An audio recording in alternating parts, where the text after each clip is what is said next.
Hello, I'm Larry Johnson, and welcome to today's issue of Countercurrents. I'm speaking by myself today, no interview, because I want to comment on Steve Witkoff, Trump's Middle East and Russian negotiator. He appeared last night or within the last few days with Tucker Carlson. And listening to what he had to say provides both some excellent insights into Trump's approach to both the Palestinian issue, Hamas in particular, as well as Iran. I will focus on that. I will deal later with what Witkoff had to say about Ukraine. Here's the bottom line. Steve Witkoff seems to be a genuinely nice, honorable man. There's no doubting that. But he does not understand the region. He does not understand the history. And he is coming to these negotiations with a severe predisposed bias that is totally in favor of the Zionist perspective. And in fact, he fails to take into account the radical Zionist view of the conflict between the Zionists and the Palestinians, both in Gaza and in the West Bank. He has, in my view, a very naive view. Even though he's front and center, he is an excellent negotiator, and you can tell by listening to him that he is, I believe, an honorable man. There is reference in one of the interviews, I don't think I'm going to show you that clip, that one of the things he's dealt with has been the death of his son. Apparently, 13, 14 years ago, his 22-year-old son died of overdose of Oxycontin. It's not clear if it was suicide or an accidental overdose, but any parent who's ever lost a child, particularly an adult child, knows how painful and how awful that is. So with that, I want to start on this first clip. The basic question here is, and he tries to answer, is what does Hamas want? So the people in the know that they're good, decent people. What does Hamas want? Well, I think they want to stay there till the end of time and they want to rule Gaza. Yes. And that's unacceptable. So we have to know that. We had to know what they wanted. What they want is unacceptable. What's acceptable to us is they need to demilitarize. Then maybe they could stay there a little bit, right? Be involved politically, but they can't be involved. We can't have a terrorist organization running Gaza, because that won't be acceptable to Israel. Then we'll just have the same exact experiences. So every 5, 10, 15 years, we're going to have an October 27th. Yes. October 7th, pardon me. So that's what Hamas wants. That's not possible. What do they like to deal with? I've never been in the same room as them. Which is a little bit weird, wouldn't you say? Like a negotiation where you don't have the other party. Like you don't even know if the guy behind the wall is the Wizard of Oz or he's not the Wizard of Oz, right? So how do you keep? I mean, without giving away anything that you can't. I think you have to. We trust the Qataris. If I didn't trust the Qataris, then that would be really problematic. Not meeting with Hamas, and of course, we read. So you can communicate with Hamas through the Qataris. Right, and Sheikh Mohammed, the Prime Minister of Qatar, is a good man. He's really is. He's a special guy. He really is, and he cares. And I've spent a lot of time with him and broken bread with him, and he's just a good, decent human being who wants what's best for his people. But also, like what you were alluding to before, he's able to put himself in the shoes of the Israelis, of the United States. And I think explain to the Qataris, explain to Hamas where they're going to have to get to make a deal. There you have it. The chief negotiator for the United States to settle a Middle East peace has not met with Hamas, yet feels confidence to pronounce about what Hamas is. But is actually admitting he doesn't know them, has never met them, has never talked to them. His filter is both Qatar, but more importantly in the filter is Israel. So let's take a listen to another portion of this conversation with Tucker. This one involves Tucker's question to him: can you negotiate with Hamas? This is about a 5-minute clip. From an American perspective, like it's just hard to even understand what Hamas is thinking, or do you? But it's essential to understand. I mean, just as a procedural matter, we need to know. Correct. So, is it hard for you to understand? Like, do you feel like you can effectively communicate with them, even through proxy, and understand what they want and what their red lines are, or whatever? Can you negotiate with them? Well, it's hard. I'll give you an example of what makes it hard. I went to Gaza, and then I had this fabulous lunch with CENTCOM people, military guys. Yeah. I shook hands of everybody I met, because who doesn't want to shake the hand of these guys who are out in the field? They protect our country. I'm talking about our military guys. And then they showed me, this is Southern Command of Israel, then showed me a film of what happened on October 7th. Yeah. And the film is horrific. Yes. It is about mass rapes. Yeah. There's pictures of Hamas people cutting the head off of an Israeli soldier. I watched them saw the head off. I mean, it's really terrible stuff, and it's beyond what I've ever seen. And it can taint you, right? It can taint the way you're going to, feel about these people. And I think sometimes as a negotiator, you have to be dispassionate. Yes, it's not easy to be to make decisions if you're going to. But I had to see that film, Tucker. I mean, that film is a reality. I mean, we can't ignore the reality of what happened on October 7th. Right. Now, they would tell you that they've got justification, but there's no justification for what happened that day. There just isn't.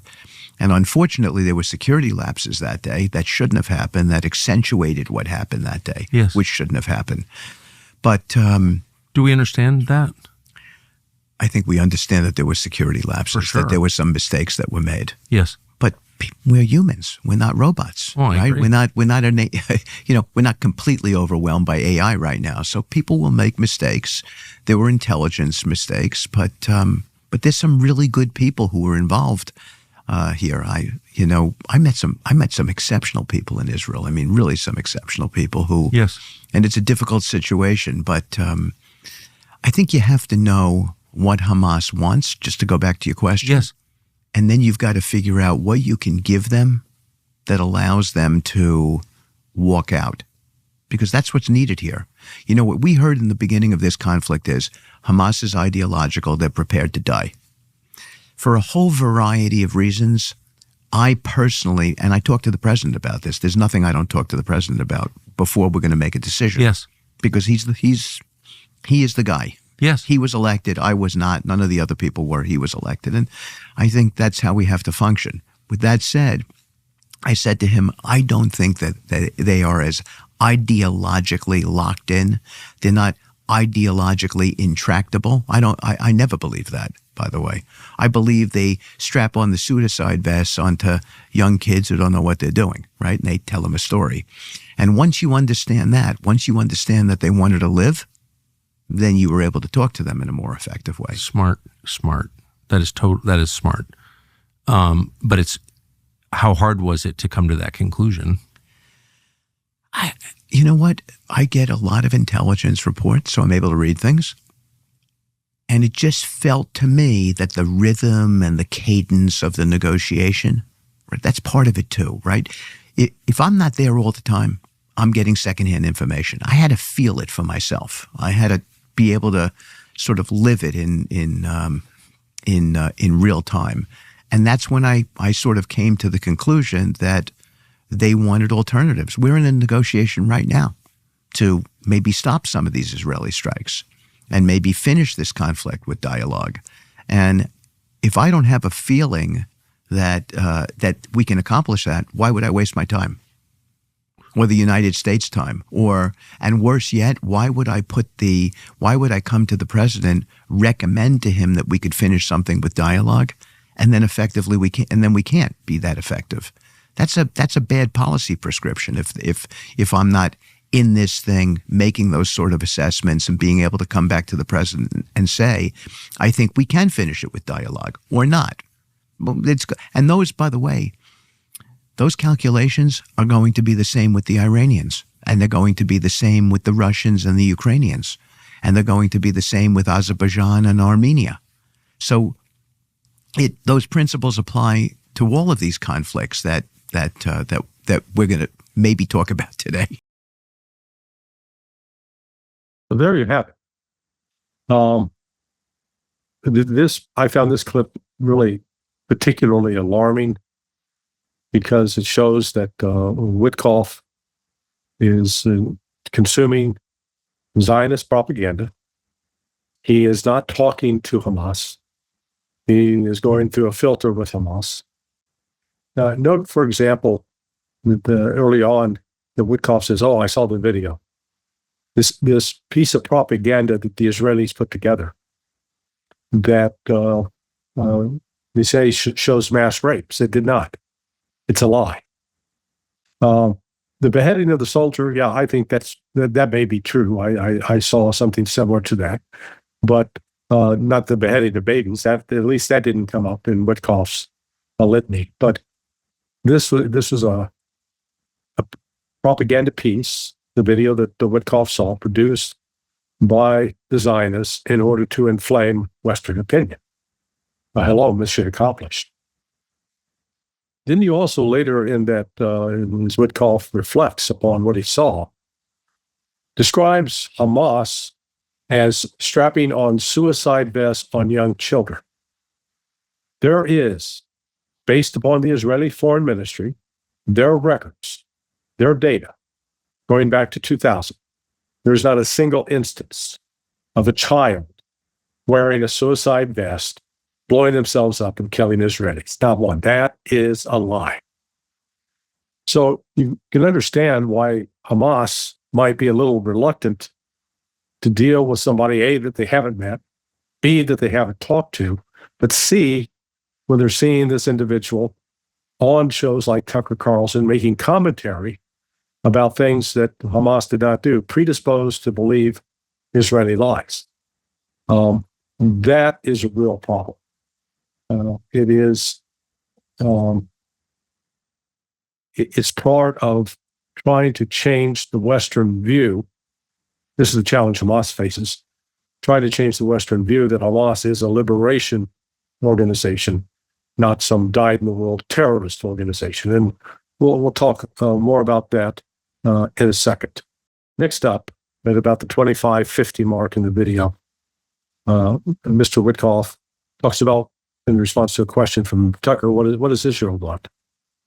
And again, what you get is ignorance of the Zionist objective with respect to the Palestinians. This is not just a struggle over land. As you'll hear, Mr. Witkoff fails to grasp, and I don't know if it's ignorance or if it's if he's being deceitful. He doesn't strike me as the kind of man to lie. So I go with the fact that he genuinely is reflecting sort of a Western mentality, a Western point of view about Israel, born more in the, a view that was more commonly held in the 1970s, as opposed to this current vision espoused by the ardent Zionists like Ben-Gvir and Smotrich, where they don't refer to this as Israel. This is Judea, and it is to be taken. And it is to be taken by force because it belongs to them. That includes Gaza. Gaza is not for the Palestinians. That's what Witkoff fails to grasp in this. So let's listen to what he has to say on the issue. So finally, the biggest player in all of this, of course, is the government of Israel. What do they want? What is the government of Israel? Leaving aside the population of Israel, I have no idea. But what does the government making these decisions want? Well, I think that's complicated. I think they're well motivated. I think there are things that they're trying to get done. As an example, we would not be as effective in what we're doing there if Bibi did not get Nasrallah out of the picture in Lebanon.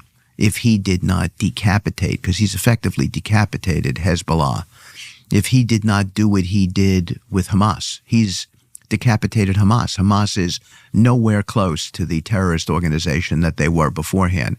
Both of those events inform on his relationship with Iran, and Iran continuing to use proxies and so forth.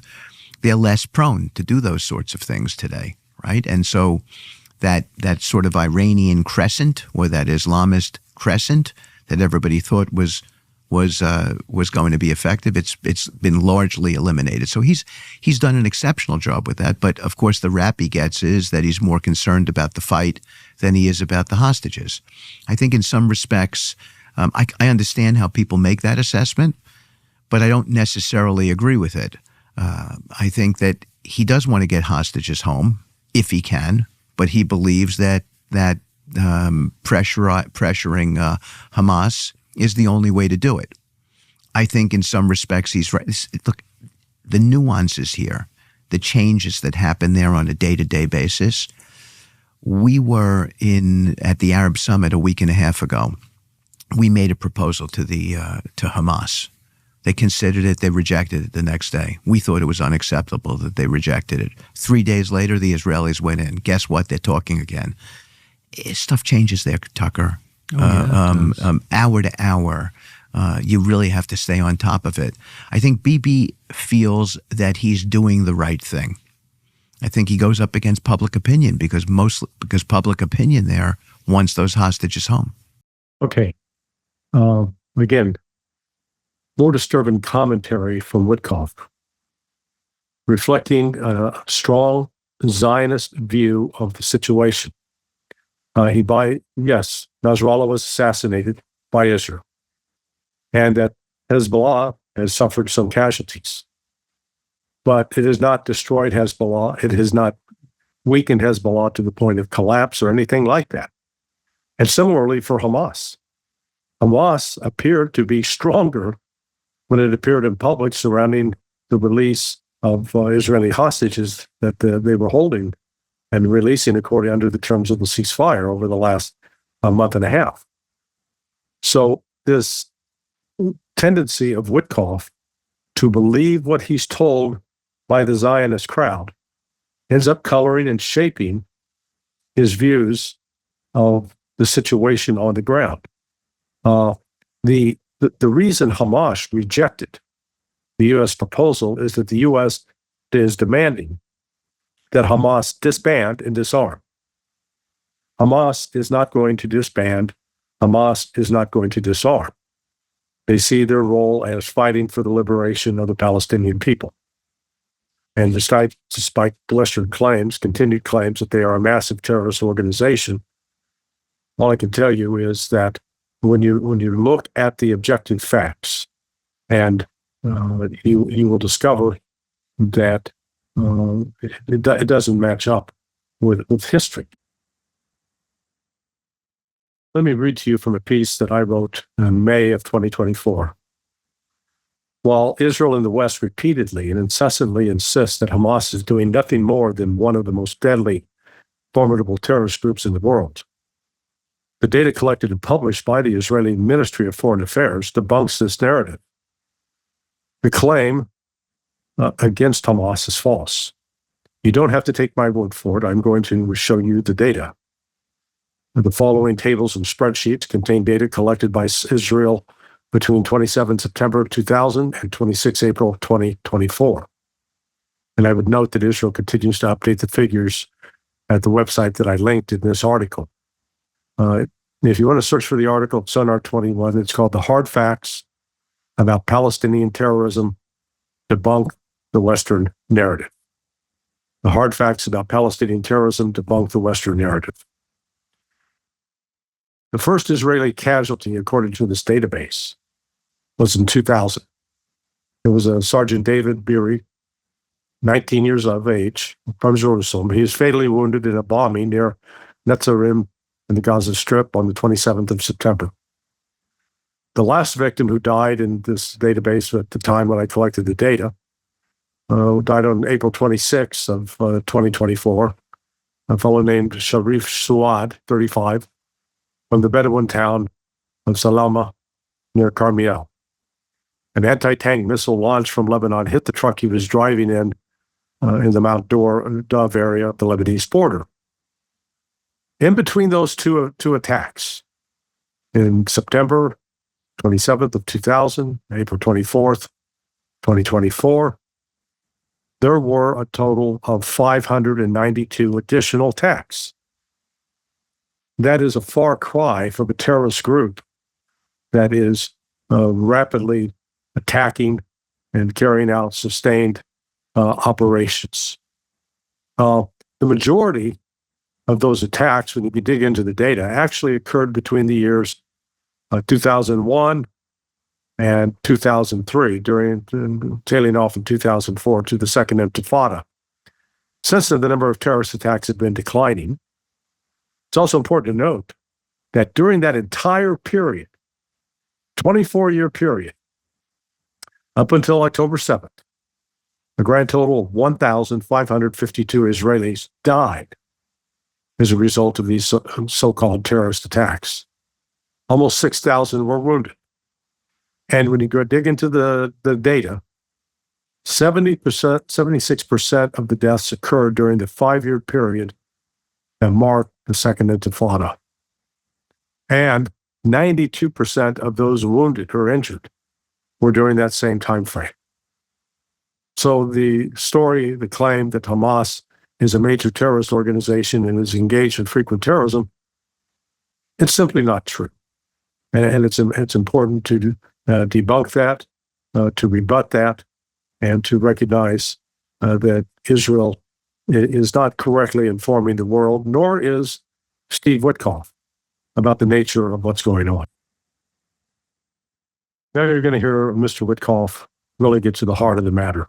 In some respects, there are times that we agree with each other. There are times we slightly disagree, but I think they're well motivated is my point.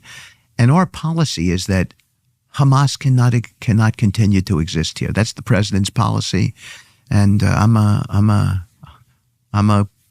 someone who follows the president because he's the one who got elected, and I believe in his policy. There you have it. Hamas cannot be allowed to exist. What the Palestinian people want doesn't matter. Self-determination does not matter. It is, according to Witkoff, the United States and Israel, they're going to call the shots on this. And then he wonders why Hamas rejected the U.S. demands. That's what's truly remarkable about, or disturbing about his limitations as a diplomat. In this next segment, we're going to find out that what the real focus for the Trump administration is. It's Iran. And Mr. Witkoff is not making any efforts to hide it at all. Let's take a listen. Then I think people would say, they could either live with it or they can't, but it would have a calming effect if people knew what the goal was. So I would say the goal begins with, how do we deal with Iran? That's the biggie. Yeah. So the first is nuclear. Yeah. We cannot have that. Right. And we can talk about it in this session, how bold it was for the president to send that letter, because many would not. And that's an important thing. But yes. But I'll leave it to the end. So it begins with Iranian nuclear, but most importantly, because Iranian nuclear, if they were to have a bomb, that would create North Korea in the GCC. Right. We cannot have that. North Korea, where they are, has outsized influence as a very small nation. We can never allow someone to have a nuclear weapon and have outsized influence. That doesn't work. So if we can solve for that, which I'm hopeful that we can, and we can talk about that too. Yes. The next thing we need to deal with Iran is that they're being a benefactor of these proxy armies. Right. Because we've proven that that's not existential. They, for all intents and purposes, destroyed Hezbollah. So they're not really an existential risk. Hamas, same thing. The Houthis, we're in a conflict with them today. I think we'll prove that they won't be an existential risk either. But if we can get these terrorist organizations eliminated as risks, not existential, but still risks, they're destabilizing risks, then will normalize everywhere. I think Lebanon could normalize with Israel, literally. Normalize meaning a peace treaty with the two countries. That's really possible. Syria too. The indications are that Jelani is a different person than he once was, and people do change. You at 55 are completely different than how you were at 35. That's for and sure. I say to myself, I'm a different person today at 68 years old. I'm not the person I knew 30 years ago. So maybe Jelani in Syria is a different guy. They've driven Iran out. Imagine if Lebanon normalizes, Syria normalizes, and the Saudis sign a normalization treaty with Israel because there's a peace in Gaza. They must have that without question, as a prerequisite. That's a conditioned precedent to Saudi normalizing. But now you'd begin to have a GCC that all work together. I mean, it would be epic. There you have it. An astonishing, ridiculous statement by Mr. Witkoff about Jelani, that we all change as we get older. Really? We go from literally cutting off heads of unbelievers, of infidels, as Jelani did, as part of Al-Qaeda, as part of ISIS, as part of al-Nusra, and then when he reinvented himself as the head of Hayat Tahrir al-Sham. That now we are to believe that he is the reincarnation of Mahatma Gandhi. I mean, this is absurd. The naivety reflected by Witkoff in this regard, where he easily applies the label of terrorism to Hezbollah, who was in fact fighting the Islamic extremists like Jelani in order to help protect even non-Muslims. And you find this, Witkoff also makes sort of similar remarks about Bashar al-Assad. Oh, good, we got rid of him. Here was whatever you think about Assad, what we do know is he protected the Alawite population as well as Christians, and was not out attacking Sunnis on a broad scale. His father did that, but not Bashir. And yet we're now supposed to embrace the likes of Jelani because he's getting along with Israel. I mean, really, this is so incredibly naive, and it reflects, really, I think, the problem we're witnessing here is that Mr. Witkoff, while being a very decent man, is really not up to speed on history or world events, and is going, as Donald Trump does, by his gut feeling. Hey, I like this guy. He's nice to me. Look at how well they dressed Jelani up in Brooks Brothers suits, and man, you know, he cuts an impressive figure now. He's not wearing his original Islamic jihadist garb. So the remarks here is that the real threat, as the Trump administration sees it, is Iran, not the Palestinians, not Hamas, not Hezbollah. In fact, he again repeats this false belief that Hezbollah has been defeated and is decimated. The same that he believes about Hamas. Which then you have to ask, well, if Hamas has been devastated and defeated and decimated, why do they need to surrender their weapons? Just ask it.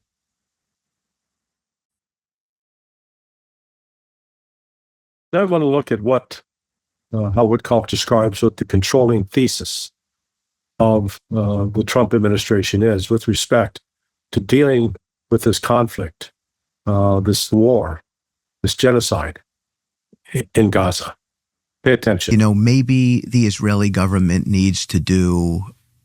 Look, I understand where they're coming from. Their central premise or thesis is that Hamas cannot be allowed to live on, and I think we're talking about now demilitarizing. That's the big thing. I don't think anyone has a feeling that you can just sort of kill off Hamas. It's an idea, right? That's what Hamas is about. It's an ideological idea.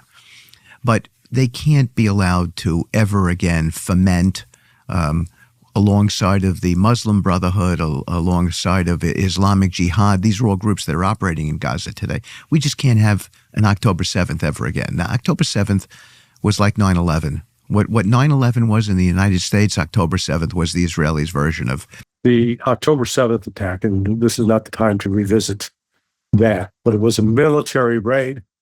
It was not a terrorist attack.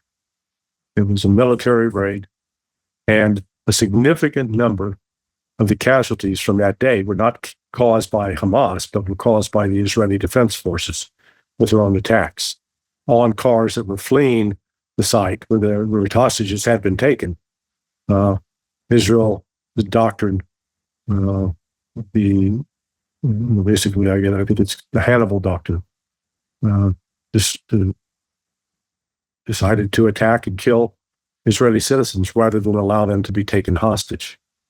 But once again, we're hearing from Witkoff, who is fully bought in to the Zionist propaganda. But apparently Judea and Samaria don't appear in the consciousness of Witkoff. He doesn't understand that Israel's not looking for a deal with Palestine. They're not willing to make concessions to the Palestinians. The current crowd running the Bibi Netanyahu government want to exterminate and eliminate the Palestinians. And to that end, the United States is trying to enlist the Gulf Arabs in that project, particularly the government of Qatar, but also the United Arab Emirates and the Saudis. I want to share with you one last clip of Mr. Witkoff's interview and chat with Tucker Carlson. Take a listen to this. I mean, I'm not at liberty at this moment to talk about... I bet you're not. But I think there have been signs. I think the Israelis going in is in some respects unfortunate, and in some respects falls into the had to be bucket. It kind of had to be. Hamas was not responding.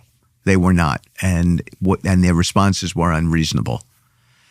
And I warned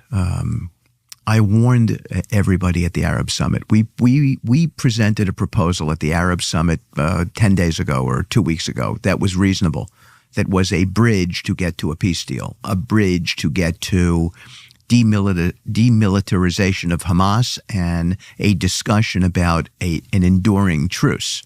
That's what I was presenting 10 days ago. And Hamas, their reaction was completely inappropriate. That's inappropriate is probably a light word, but I warned everybody that this was going to result in some sort of military action. Not because I did not know before the Israelis went in. I just sensed that was going to be the only alternative based on Hamas's reaction. Now, we may be able to reverse things, or we may be able to use this to get Hamas to be a whole lot more reasonable, because they have a lot of sway there. And they impose that sway at the point of a gun, which is why we have to demilitarize them. We need real elections in Gaza. There has to be a whole new way of thinking. We need a real security force there to ensure to Israel that they're not going to have a problem with them long term. If Israel thinks they're going to have a problem in Gaza because Hamas is going to be there long term, this is never going to end. So the only way to deal with this conflict is to make sure that we satisfy everybody that we're never going to have an October 7th ever again. The only way, according to Witkoff, that this can be settled is Hamas has to be completely disarmed. I would remind Mr. Witkoff that the colonies of Great Britain in the Americas in 1776 did not free themselves from British tyranny by giving up their guns and demilitarizing. That same legacy applies here to Hamas. And the inappropriate response is the fact that Hamas is refusing to surrender.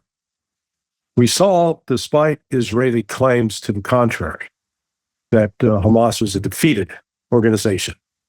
That when the Israeli hostages were released in January and in February, Hamas fighters assembled in the squares, in public areas in Gaza, marched in formation, were wearing new uniforms, carrying modern firearms, and appeared to be disciplined.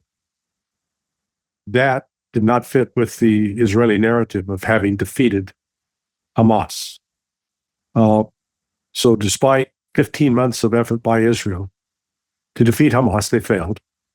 So now they're going to take another whack at it. But unfortunately, the ones who are the victims in this are the civilians, as Israel continues to target and kill civilians. And the rest of the world, with the exception of one country, sits back, watches, and does nothing. The people of Yemen, under the leadership of the Houthis, however, are the sole country is fighting back on behalf of the people of Palestine. I don't know how much longer this genocide will continue, but the refusal of let's call it the modern world, the rest of the world, to not stop this and to allow it to continue. It is an indictment of all of those nations. And it is a sad commentary on their integrity and their honor. Thank you for listening. This is my take on the latest from Mr. Witkoff. I hope you found it useful. Please hit the like and subscribe button. My name is Larry Johnson, and this is Countercurrents. Thanks for watching.